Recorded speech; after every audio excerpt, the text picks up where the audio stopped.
A new report says doctors might have cured a baby of HIV for the first time in history.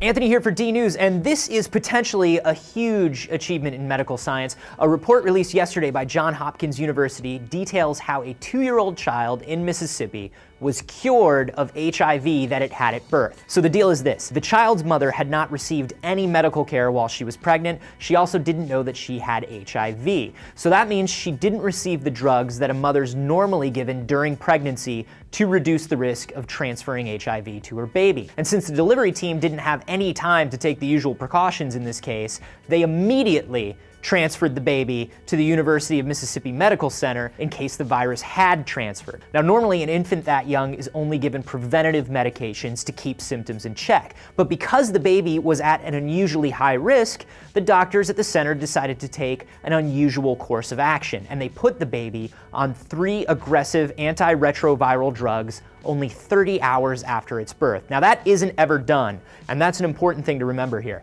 They kept the baby on the drugs and kept testing for HIV, and after 29 days, there were no detectable signs of the virus. Gone. They kept the baby on treatments, but the mother began missing appointments when it was 18 months old, and they finally got to test the baby again at 23 months, and they expected to see an uptick in the virus, but there wasn't one. The child still tested negative. So this is awesome, right? The virus was functionally cured in this kid. But there are still some variables here. First off, a lot of children with HIV positive parents also test positive for HIV, and it's usually just because of antibodies transferred over from the mother. Doesn't always mean the baby actually has the virus. Doctors are pretty sure that this child was actually infected, but that's just something worth noting. The second thing to know is that this might not be a cure in the strictest sense, okay? By putting the baby on such intense medication so early, some doctors are saying the baby wasn't infected in the truest sense of the word. The virus didn't get a chance to hold and build up what's called a reservoir. And that's why experts say that this breakthrough isn't relevant to adults with HIV, but that still means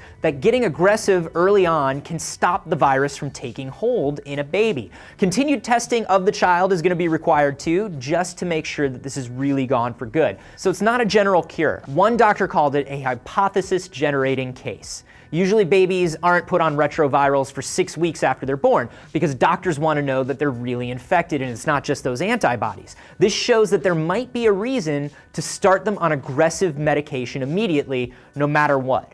All in all, 330,000 babies were born with HIV or acquired it during breastfeeding in 2011. So anything that can reliably and safely cut down on that number is a huge win. More details about the case are going to be released this week, so check out the links below if you want to keep up with the story, and subscribe for more D News.